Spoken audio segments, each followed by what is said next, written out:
Hey, aujourd'hui on se retrouve pour une nouvelle vidéo où je vais vous proposer 4 théories sur SCP-001. Je tiens bien à préciser que ce ne sont que des théories, que si vous n'êtes pas d'accord avec, vous pouvez toujours donner votre avis en commentaire.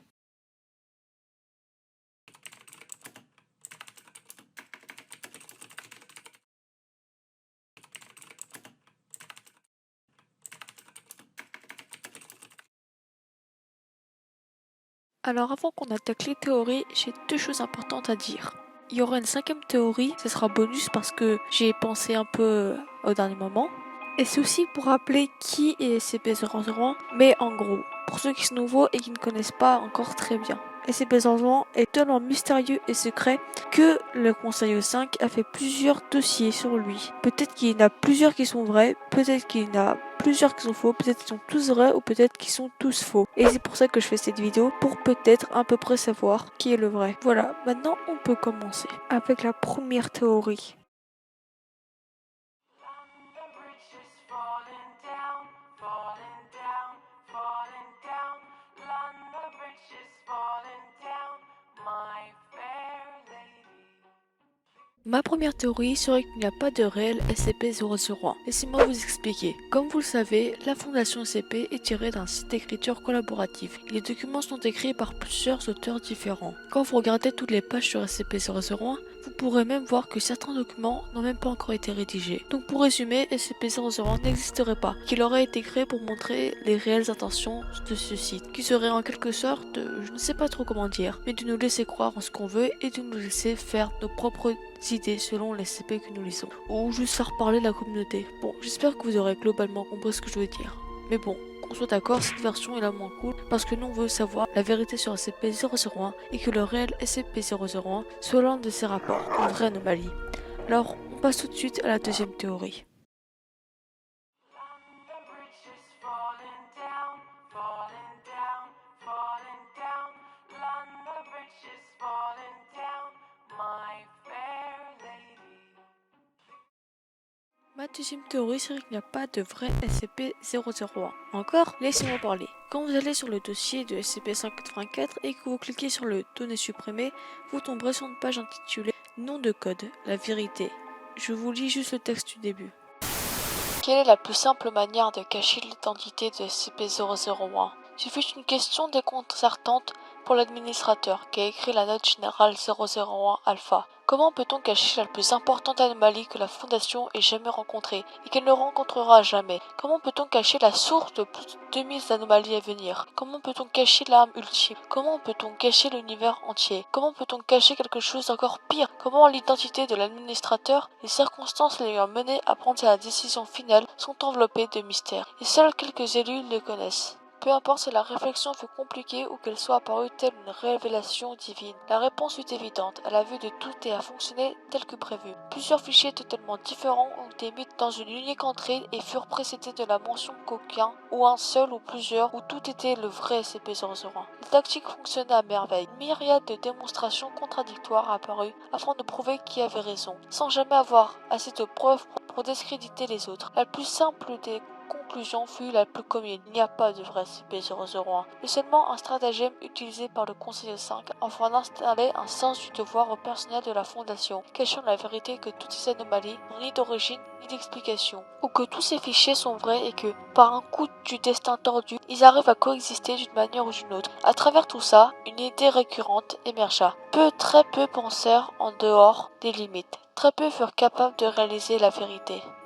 Après ça, nous avons des enregistrements d'une personne nommée Frank. Je pense que c'est un chercheur, plutôt intelligent, mais qui n'a pas l'air d'être très professionnel dans ses enregistrements. En tout cas, il est doté d'un bon sens de l'humour. Il est accompagné de son ami David, qui est un mécanicien et est plus professionnel. Durant ces enregistrements, on apprend qu'ils sont à bord d'un vaisseau nommé le SCPS. À travers leur mission, ils doivent découvrir plusieurs galaxies, mais ils remarquent très vite que ces galaxies sont très étranges, notamment les planètes. De 1, les galaxies sont pratiquement identiques à la nôtre, même si parfois il manque quelques détails comme des étoiles, et de 2, les planètes sont faites de différentes matières artificielles, comme de la neige carbonique, de la glace ou de la gelée anglaise. Tout cela dépend de la galaxie et de la planète. Au cours de la route, on apprend que Marie, une personne qui fait partie du personnel du vaisseau, est enceinte. Frank nous dit que ce n'est pas grave, même si je le dis, c'est bien parce qu'il y aura une chute. Marie est placée en quarantaine et des gardes armés sont placés tout autour. Et arrive le 13e enregistrement où on apprend que Frank est mort. David prend le relais des enregistrements et Marie a donné naissance à un monstre. Au prochain enregistrement, je crois que le monstre est mort. Il ne le précise pas. L'autre problème est que la cafétéria ne crache que de la mort au rat. Je ne pense pas que nous sommes allés trop loin pour que le vaisseau soit abîmé. On n'a pas vu d'autres anomalies à bord, autre que le dysfonctionnement de la cafétéria. Au moins, dites à ma famille que je l'aime. Et nous voilà au tout dernier enregistrement. Cet audio est plutôt étrange et est présumé généré de façon automatique. En effet, il est entièrement composé de fragments des précédents enregistrements. Les changements dans l'intonation en raison du passage d'un fragment à un autre sont transcrits par un retour à la ligne. Les informations recueillies et les noms listés ne verront jamais la lumière du jour. Ils seront envoyés directement aux plus hautes instances de la Fondation, qui écoutent, réfléchissent et agissent. Il n'y a pas besoin d'être ingénieux pour relier les faits aux enregistrements. Donc chaque recoin a été supprimé ou censuré afin que les efforts de l'administrateur n'aient pas été vains. Cela sera comme si cette expédition n'avait jamais lieu.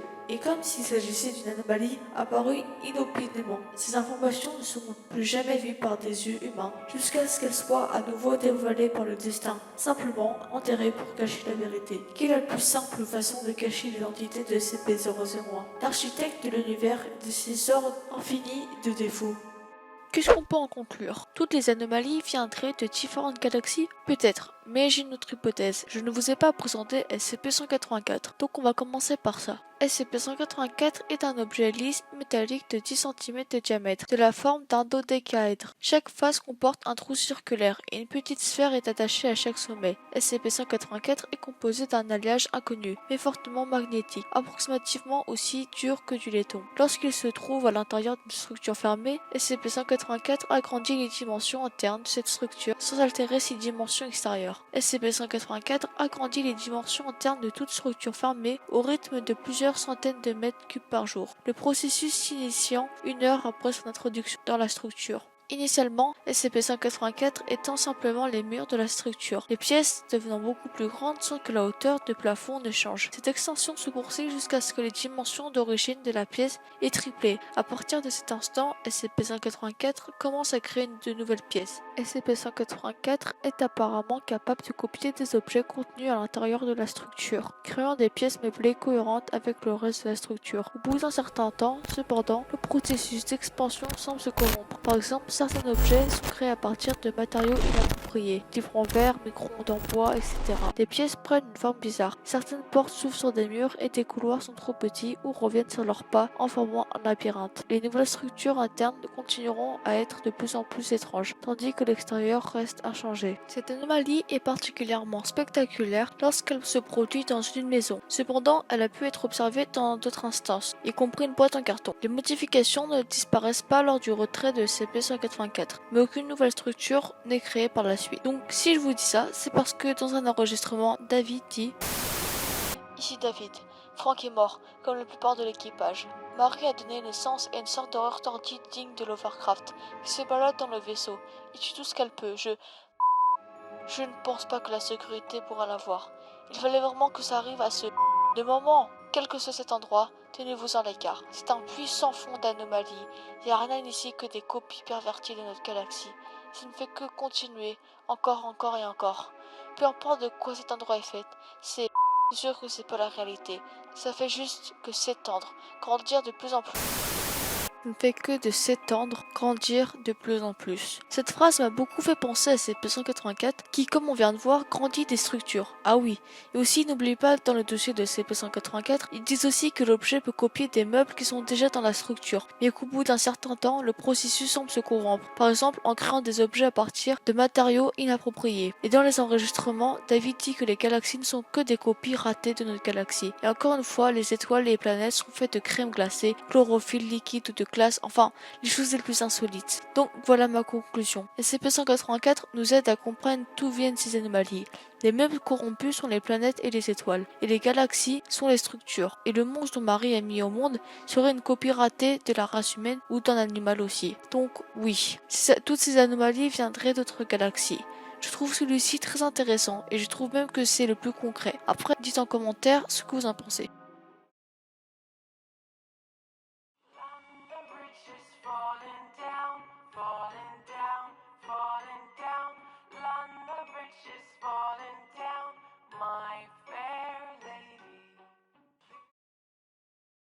Cette hypothèse n'est clairement pas ma préférée parce qu'il y a beaucoup de faux raccords et des incohérences. Du coup, ma troisième théorie serait qu'il n'y a pas un SCP-001 mais deux, la fabrique et le gardien de la porte. Dans les deux textes, j'ai trouvé des points communs. On va commencer par parler de la fabrique. Déjà, ce qu'on doit savoir, c'est que c'est le O51 qui parle durant tout le long. Il raconte l'histoire de la fabrique. Je vais essayer de vous résumer le mieux possible parce qu'il est vraiment long. La fabrique fut créée en 1835. À l'époque, elle était connue en tant qu'usine Anderson, du nom de James Anderson, un industrialiste assez doué en affaires. Elle était la plus grande usine jamais élaborée. Un bon mille de long dans sa plus grande longueur. 3 étages de haut sur toute l'installation avec une tour spéciale de 7 étages. Au niveau du portail frontal dans lequel vivait Anderson, elle était conçue pour être la fabrique ultime, capable de s'occuper de tout, y compris l'hébergement des ouvriers. Les gens pouvaient naître, travailler, vivre et mourir, sans jamais quitter les confins de la fabrique. Et soit ils travaillèrent surtout de l'élevage et de l'abattage du bétail jusqu'au textile, et jusqu'à tout le reste existant sous le soleil. À cette époque, travailler dans cette usine, c'était idéal pour tout le monde, même s'il ne connaissait pas les conditions de vie horribles et les prédilections, parce qu'il avait des rumeurs qui couraient disant qu'Anderson serait un adorateur de Satan. Les survivants prétendaient que des symboles d'arcane étaient gravés sur le sol, et qu'on ne pouvait les voir que lorsque le sang coulait et s'engouffrait dans les dalles. Mais les survivants ont prétendu beaucoup de choses. Quelque temps plus tard, un ouvrier réussit à s'enfuir et rencontra le président Grant. O51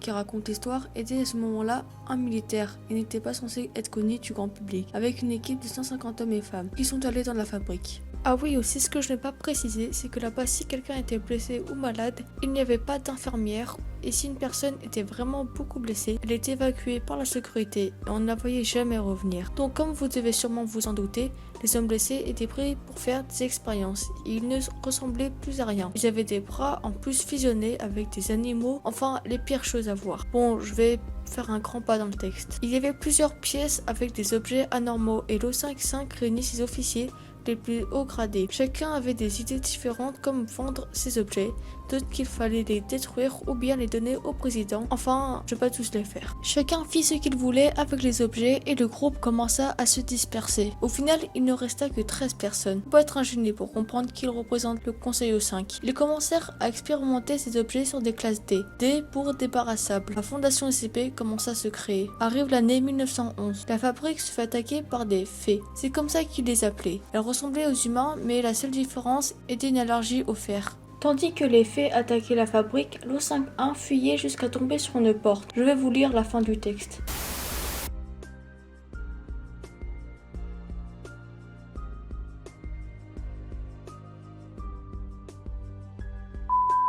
Courbet que les musulmans utilisaient, mais que cela ne tienne, ils étaient à mes trousses et j'enfonçais la porte et plongeais au travers. Tout était différent. Derrière, il y avait cette sensation de paix, que rien ne pourrait me faire du mal ici. La lumière était de ce rouge obscur, mais me paraissait saine quand bien même. Les oreilles étaient emplies du vrombissement constant des battements colossaux d'un cœur. Et en face de moi étaient les restes d'Anderson. Il me parla, mais le diable me prenne si je pouvais vous dire avec exactitude ce qu'il disait. Ce qu'il me dit était plus de sens que de paroles. Il m'offrit un espoir. Il me dit que chacune des choses de la fabrique que nous avions utilisées, quoi qu'on ait pu faire avec, le nourrit, l'aida à grandir. Mais si les fées prenaient la fabrique, elles pourraient le détruire, et nous ne pouvions pas le laisser faire. Il m'offrit un marché. Il pouvait annuler cet événement, faire qu'il ne s'était jamais produit. Tout ce que je devais lui donner, c'était nous. Je ne voulais pas. Je savais que c'était une mauvaise idée. Mais alors, je les ai revus. Ma famille, mes amis, morts par les mains de ces saletés. Et j'ai accepté. Il sourit. Et je me suis retrouvé à nouveau sur les remparts, regardant les fées dévaler la colline. Ma fondation vivait à nouveau. Entre mes mains était une arme. Je ne veux pas vous ennuyer avec les détails, mais nous les avons massacrés. Et avec ces nouvelles armes, continuèrent de les massacrer, partout où elles vivaient, partout où elles se reproduisaient.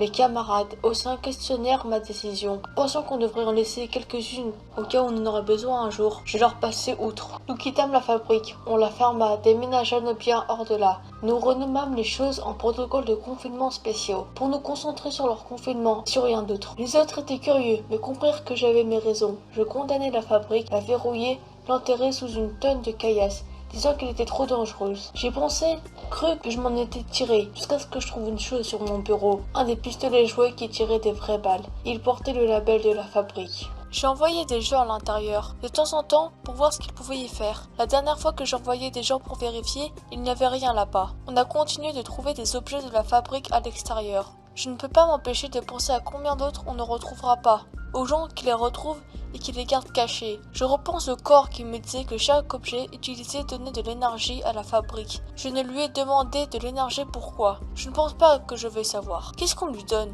Des classes D, principalement? Où croyez-vous qu'elle est tous ces corps? Il y a un endroit.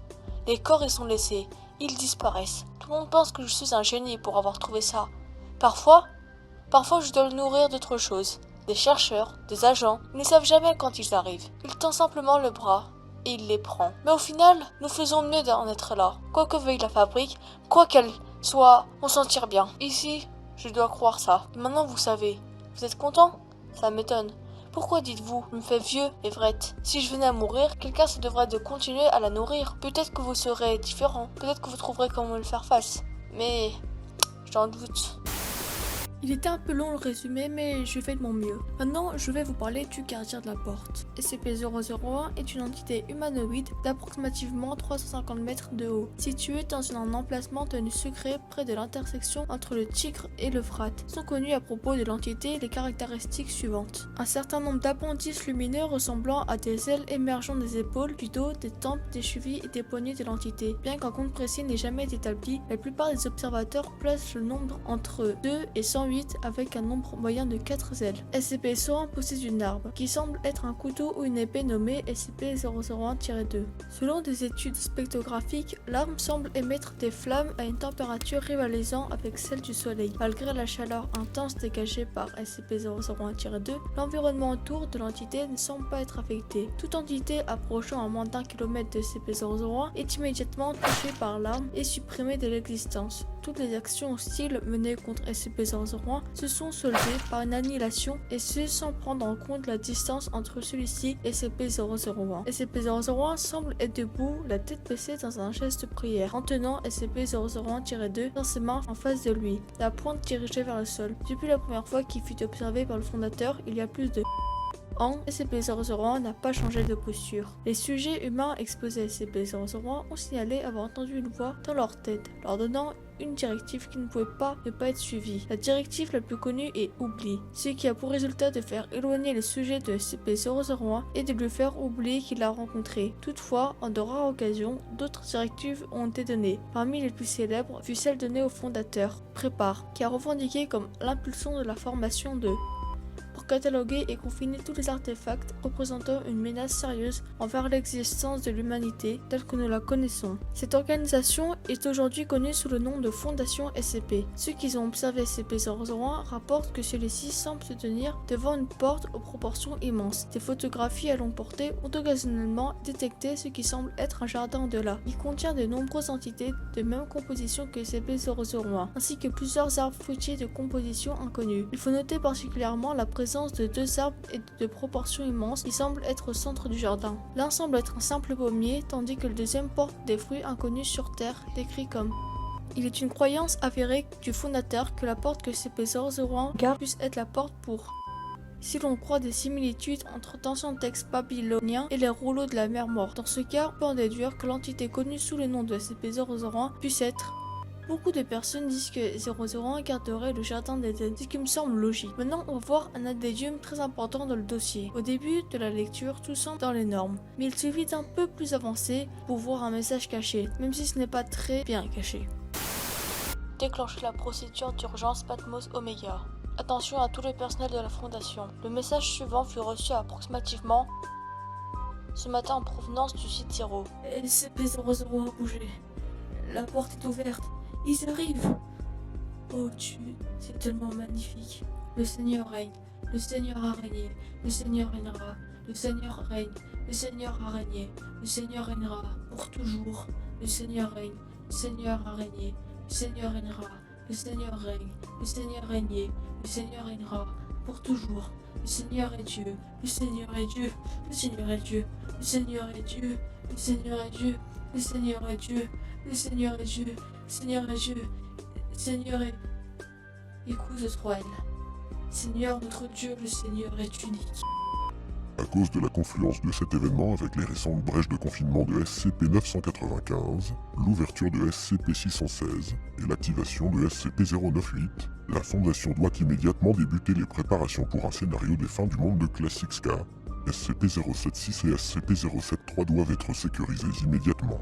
L'ensemble du personnel doit déverrouiller et décoder l'ordre d'urgence Patmos Omega et de suivre les ordres qu'il contient.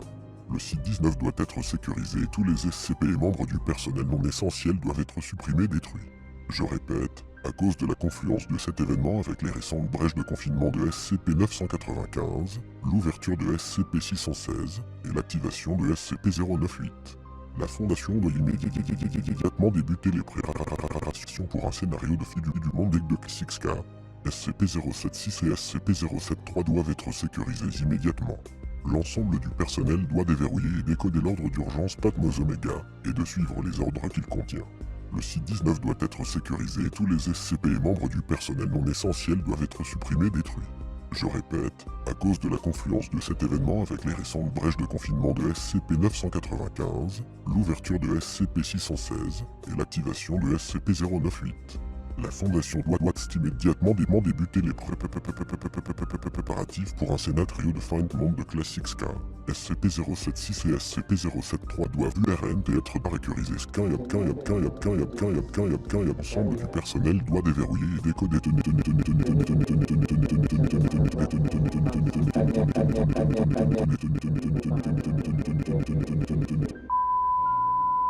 Bon, il y en a des choses à dire. De 1, le dossier de la fabrique et du gardien de la porte parlent tous les deux de la religion chrétienne et abrahamique. Religion chrétienne parce qu'il parle du jardin d'Éden, et abrahamique car si le gardien de la porte devient actif, la procédure Patmos doit être exécutée. Et pour ça, il faut maintenir de bonnes relations avec une ou plusieurs religions abrahamiques organisées, toujours avoir à disposition les fournitures suivantes, de l'eau bénite, un chapelet, un crucifix, une sainte croix, un tapis de prière ou d'autres symboles bénis par un ecclésiastique de religion abrahamique d'un rang équivalent ou supérieur à celui d'un évêque, une copie des textes sacrés des religions abrahamiques, Torah, Bible ou Coran, et des fournitures d'urgence standard mobile. Il y en a d'autres, mais c'est surtout eux qui nous intéressent. Dans le texte de la fabrique, un passage...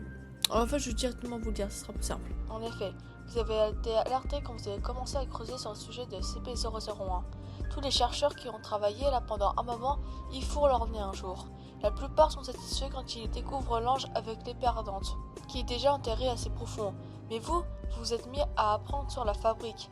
Et c'est là que j'ai su que vous ne vous arrêteriez pas. Alors, le voilà tout simplement. Oui, il parle bel et bien de l'ange. Et aussi, dans le rapport du gardien de la porte, dans le passage de la procédure d'urgence Patmos Omega, il nous parle de 5 SCP. SCP-995, SCP-616, SCP-098, SCP-073 et 076 que vous devez sûrement déjà connaître. Je ne vois pas le rapport entre SCP-995 et SCP-098 avec le gardien, mais 616 un peu plus. Déjà que la vidéo est longue, je vous mets une vidéo non répertoriée que j'ai fait pour vous résumer SCP-616. Vous avez juste à cliquer sur la fiche en haut. Maintenant, ce que vous voulez savoir, c'est quel est le rapport entre le gardien de la porte et l'usine. Est-ce que vous vous souvenez quand j'ai parlé des faits qui attaquaient l'usine, même si c'est un nom qu'il aurait donné? Les faits me font penser au gardien de la porte, même si la fondation les a toutes exterminés. Peut-être que l'usine en aurait créé une autre sans qu'on sache, ou peut-être que le gardien de la porte et l'usine existeraient et tous les deux, il n'y aurait pas forcément des rapports entre eux. Encore une fois, je trouve des points communs, mais je n'arrive pas à déterminer le rapport entre l'ange et la fabrique. Et dernière chose, on m'a dit que SCP-2317 a un rapport avec la religion abrahamique parce que les 7 piliers font référence à un passage dans le Coran. Je ne m'y connais pas assez dans la religion pour en dire plus. Pour dire que ça m'étonnerait pas si l'ange et SCP-2317 soient liés. The bridge is falling down, falling down, falling down. London bridge is falling down, my fair lady. Pour moi, le Dr Wondertainment serait sûrement SCP-001. Même si Wondertainment est une proposition comme une autre, celui-ci est intéressant car il possède son propre dossier en dehors de celui de 001. Oh, et aussi ce créateur de jeux aurait aussi un rapport avec la fabrique. Décidément, on n'aura pas fini avec cette fameuse fabrique. D'ailleurs, j'ai déjà fait une vidéo sur Dr Wondertainment.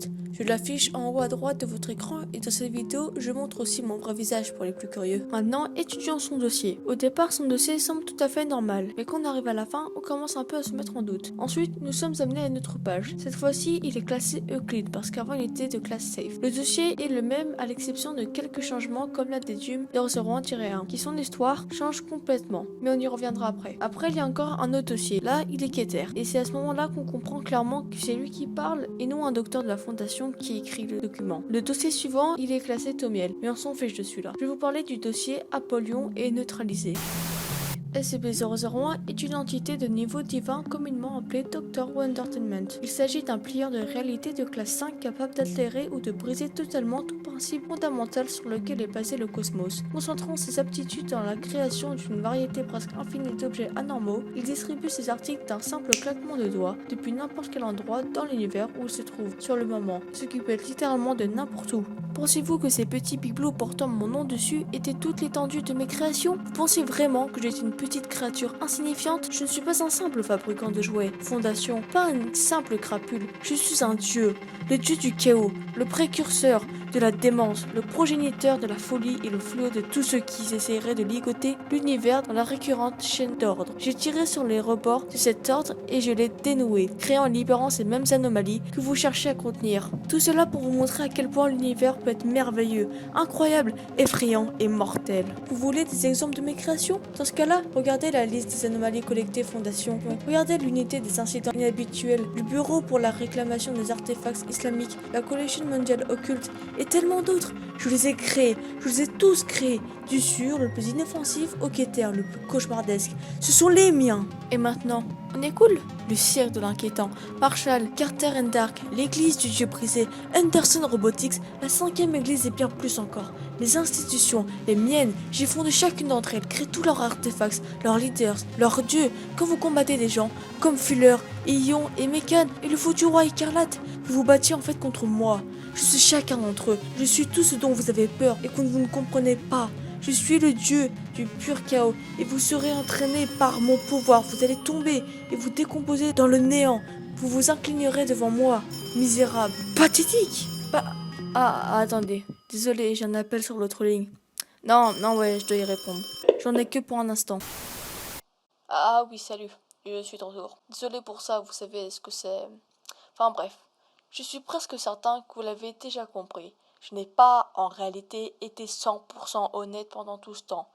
Même pas quand j'ai dit que je le serais. Je suis désolé pour ça, bien que je dois dire que, étant donné la nature changeante de notre relation au fil des ans, à ce que le monde employé de la Fondation, ayant lu cela, y croit de toute façon. Quelle raison ai-je donné à quiconque de croire un mot de ce que j'ai à dire? Après tout, aucune, je suppose. La question, du coup, est pourquoi m'embêterais-je à faire cela, puisque je m'attends même pas à ce que vous me croyiez. Pourquoi essayer? Parce que je vous aime bien, Fondation SCP. Je vous déteste aussi, et vous m'êtes indifférent, et j'espère que vous allez bien arrêter de vous mêler de mes affaires. Et je suis content que vous preniez le temps de prendre soin de la sécurité de mes clients, comme vous le faites. Vous voyez, c'est compliqué.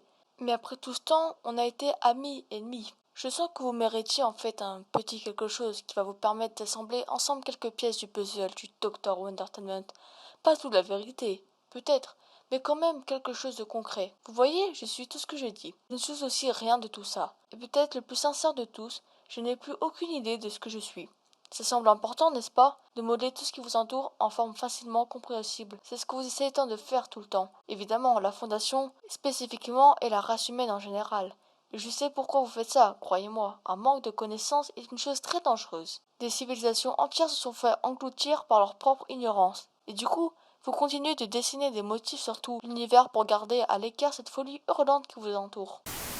Wondertainment a un caractère enfantin, mais malgré tout doté d'une grande intelligence et peut être mature quand il veut, parce qu'à la fin il nous fait un peu la morale. Je sais pas ce que vous en pensez vous. Maintenant, si je vous dis que Wondertainment aurait travaillé à l'usine, et que la personne qui se serait échappée, ce serait lui, vous me croyez ou pas? Parce que dans le dossier où il est classé safe, dans son histoire, il nous dit qu'un des proches de 001 serait un grand fabricant de jouets. Et le plus grand 001 chercha l'origine de toutes ces histoires. Il trouva la fabrique. Mais la fabrique était un piège. Elle kidnappa SCP-001 et mit le jeune homme au travail entre ses murs gris de béton et d'acier. Elle le força à prendre part à ces simulacres de créativité jusqu'à qu'il soit presque brisé. Mais au lieu de cela, il s'enfuit. Il s'enfuit avec des documents volés qui le conduisirent à un chalet au fond des bois. La source de la magie que la fabrique avait prise et déformée pour ses propres intérêts. Il entra dans le chalet et en ces lieux trouva l'atelier de son ancêtre. Avec un léger sourire de satisfaction, il parcourut les journaux, les notes et les plans, avec une douce lueur dans les yeux.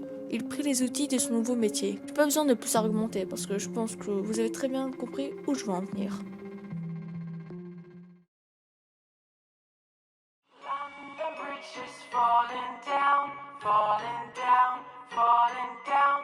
London Bridge is falling down, my fair lady.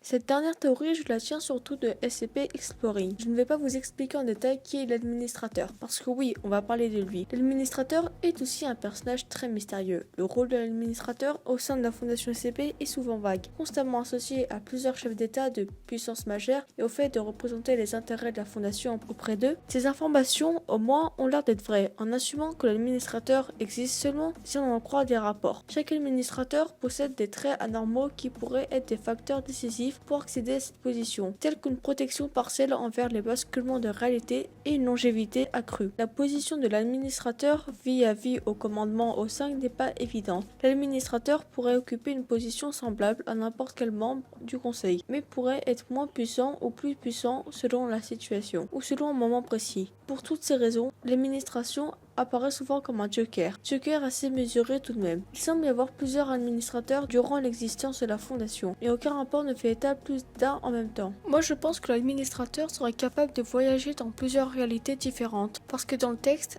à propos de l'administrateur, que je viens de lire, il y a une phrase qui me fait penser à ça. C'est « Chaque administrateur possède des traits anormaux qui pourraient être des facteurs décisifs pour accéder à cette position, tels qu'une protection partielle envers les basculements de réalité et une longévité accrue. » Envers les basculements de réalité. Et pour revenir à la conclusion, pratiquement tous les SCP-001 existeraient, mais dans différentes réalités. Et quand j'avais présenté SCP-184, j'avais vite fait parler de l'administrateur. En début de texte, il disait « Cachant la vérité que toutes ces anomalies n'ont ni d'origine ni d'explication, ou que tous ces fichiers sont vrais et que, par un coup du destin tordu, ils arrivent à coexister d'une manière ou d'une autre. » C'est ces petites phrases qui me font réfléchir. Bien sûr, il y en a d'autres, mais on va s'arrêter là pour aujourd'hui. Encore une fois, dites-moi vos avis en commentaire. Vous pouvez aussi me suivre sur les réseaux, je mets tous les liens en description. Merci d'avoir regardé et à la prochaine.